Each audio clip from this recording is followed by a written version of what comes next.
بسم الله الرحمن الرحيم. اللهم صل وسلم وبارك وزد على سيدنا محمد. اهلا بكم حبايب دودو، ان شاء الله تكونوا في احسن حال. كل عام وانتم بخير. انا في عواشر جميله، شهر شعبان قرب يكمل، شهر الخيرات، شهر البركه، شهر رفع الاعمال. يا رب يرفع عملنا واعمالكم هو راضي عنا يا رب العالمين. وداخلين على شهر القران، شهر كريم، شهر رمضان سنه من عام لعام. واليوم جيتكم بفيديو بهجه. قبل ما ننسى، اول حاجه نشكر كل الناس اللي دخلت اشتركت في قناتي، نورتوني وشرفتوني وكبرتوني، وان شاء الله قناتنا تكبر بكم وليكم.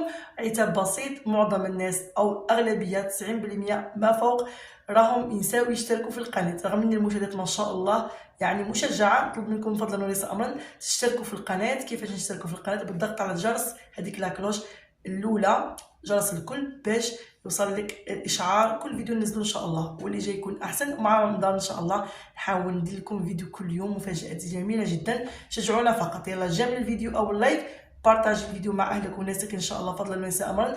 فيديو تعلم، فيديو بهجه، فيديو زينه رمضان. وصلتني زينه رمضان من مصر. كيف وصلت كدودو من مصر؟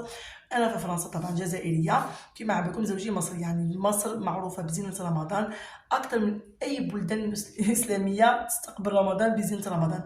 كاين ناس ممكن يقول لك زينه رمضان ورمضان ماشي تاع الزينه، رمضان ماشي تاع الماكله. عم بنا البنات، رمضان تاع العباده، شهر القران، شهر العباده، شهر الغفران. لكن حتى الرسول صلى الله عليه وسلم كان يعبر في وقته بفرحه في استقبال هذا الشهر. الزينه مطلوبه، نفرحوا وليداتنا، نفرحوا نفسنا، يكون شهر مميز خصوصا بالنسبه للناس المغتربين كيما حنا في دول غير اسلاميه. كاين اعياد غير اسلاميه في المدارس يشوفوهم ولادنا ما يحتفلوش بهم، لازم نقول لهم بلي حنا اعيادنا عيد الفطر وعيد الاضحى وفرحه رمضان، نديروا الزينه والديكور باش يعرفوا ان هذه هي ديالنا وهذه عادتنا وتقاليدنا ان شاء الله. ما نطولش عليكم، نوريكم الزينه تاع رمضان اللي وصلتني. قولوا رايكم في التعليقات، وقولوا شكون اللي كيف يكره هذا الشيء كالاطفال. هادو شخصيات رمضانيه معروفين في مصر من ايام زمان، من قبل ما نخلقوا حنا ثاني، السبعينات الثمانينات تاع الله اعلم. المهم انا كنت حنا صغار خلاص كنا نتفرجوا حتى في الجزائر على البرامج بوكي وطمطم بكار، كانوا يوريو برامج هادفه للاطفال، برامج يعني كرتونيه هكذا هادفه باش الولاد يفرحوا. هادو يلصقوا البنات تقريبا، نشاركوا مع الله نفتحهم، نشاركوا يتلصقوا هكذا، نلصقوهم مع بعض ونديروا زينه رمضان ان شاء الله مع بعض مع الوليدات. عربية الفول طبعا المصريين ما يستغنوش عن الفول في السحور، هذه يعني كرمزيه يعني. ان شاء الله ثاني نشوف كيفاش نلصقوها مع بعض باذن الله. كما قلت لكم هذه الفرحه والبهجه اللي فرحوا بها الوليدات. راني نحاول نحط معكم هذا فوانيس كلكم تعرفوه. هذه اللي يلصقوا بالمغناطيس البنات في الثلاجه مثلا، تزيني بها كديكور ثاني في المطبخ تاعك. هادو ثاني نزينوا بهم فوانيس. واش وصلني ثاني؟ وصلني فروع النور هذه لا الهلال والنجمه ثاني ما يبانوش دوك، يبانو كي يشعلوا ان شاء الله نشعلوهم مع بعض في الزينه. وهذا تفتح معاي هذا المسجد ثاني يعني فرع تاع النور، ان شاء الله نشارككم به البنات ان شاء الله. وصلت مازال تحمل الجامع من الجامع الناس بالله عليكم الجمهور يرفع الفيديو ويخلي يتشاف والقناه تكبر ان شاء الله. هذا ثاني الفرع تاع النور ان شاء الله نشارككم ثاني وحنا نركبوهم. كاين ثاني من الزينه تاع رمضان اللي موجوده في كل بيت مصري هما القماش تاع الخياميه، هذا معروفين به. هنا عندي الفانوس، وهنا عندي الهلال، وهنا عندي النجمه. طبعا ديكور روعه ان شاء الله، وباذن الله نشارككم باذن الله. اكثر حاجه فرحوا بها الوليدات فوانيس تاع رمضان. طبعا رمضان يعني الفوانيس. طبعا عندنا هادو فوانيس الاطفال كيما نقولوا تاع الولاد الصغار.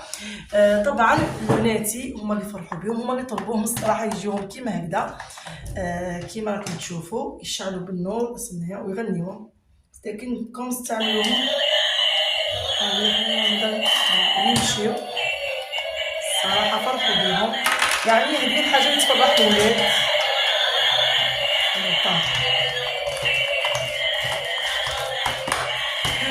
كاين تاع البنات كاين تاع الولاد كيما تحبوا البنات. المهم صدعونا نحبسوهم كيما هكذا. طبعا البنات راهم شوفوا قاعدين هين وراهم واش نقول لكم، قاعدين نقولوا ماما هاتيهم لعبوا بهم وما شبعوش. وهذه فرحه الولاد هي فرحتنا كيما قلنا فقط كيما هكذا. هادو فوانيس هما ديكور فقط، يعني هو في الحقيقه لعبه مش فوانيس، لكن كما تشوفوا هادي بوغي شخصيه رمضانيه، وكاين طمطم عفوا، وكاين بوغي للاولاد، وكاين يعني حوايج اخرين. المهم تانيك حوايج فرحت بيهم بزاف. تاني هذا الديكور عندي من العام اللي فات البنات، الكاميرا هي الاماميه مقلوبه. رمضان كريم، شخصيه رمضانيه بوغي طمطم عمي شخشخ تقريبا. الهلال هذا ديكور تاني. وقولوا لي واش رايكم في الديكورات هذه الهايله، وشكون اللي راهو يدير كيما انا. الصينيه دي عجبتني بزاف البنات، اللي سهره رمضانيه تحطي مثلا التمر تاعك، وتحطي المكسرات، اي حاجه تحطيها هنايا تفرح بها يعني في السهره، سواء جاو لكم ضيوف سواء تفرحي بها وليداتك. الصينيه دي تاني روعه عجبتني، مكتوب عليها رمضان كريم. هادو يعني واش نقول لكم، فرحت بهم بزاف. واش كاين تاني؟ كاين الفوانيس الروعه اللي وصلوني. اول واحد فانوس تاع ايكيا كلكم تعرفوه، عندي الابيض سبحان الله. شكون حبيبتي اللي بعثتهم لي طبعا. نقول لكم ندخلوا اشتركوا في قناتها هنا من عندها صراحه، هي اختي وحبيبه لي، هي كل اهلها، هي اللي تكفلت وهي اللي جابت كل شيء هذا، نقول لها شكرا. المهم كيما راكم تشوفوا نحط لكم الرابط ان شاء الله تاع القناه تشتركوا عندها باذن الله. حتى الشمع هادو ما شاء الله. طبعا هذا الفانوس معروف تقريبا في كل بيت، لكن راهو هايل وعجبني بزاف. وثاني من الفوانيس اللي وصلت وعجبتني بزاف، ودرك فقط معاكم ولاحظت انه يشعل اصلا ينور. هذا من التراث المصري، يعني هذا الفوانيس تاع زمان روعه البنات. هذا واش نحب انايا صراحه، روعه. ما كنتش كي جبته ما كنتش تولاه باللي راهو يشعل، فقط درك وانا ندير معكم في الفيديو، عطيت الفيديو الاول دوك ولات. هذا ثاني روعه روعه البنات. شايفين الجمال.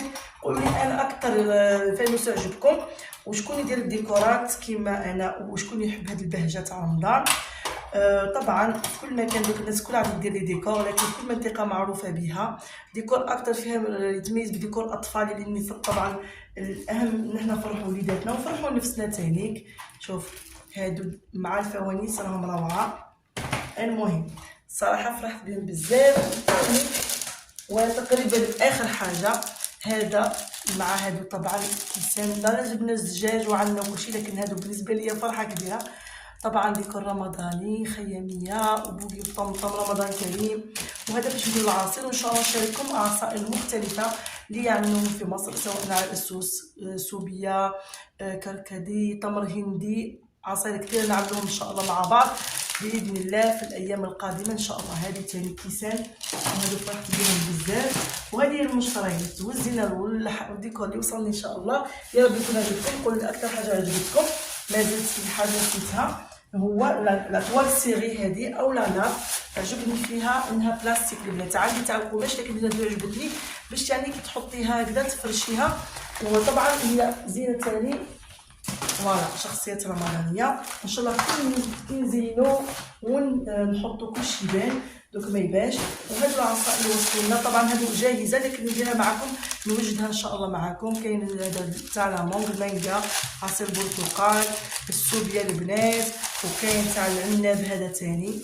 المهم هذه العصائر مشهوره ثاني في رمضان فقط.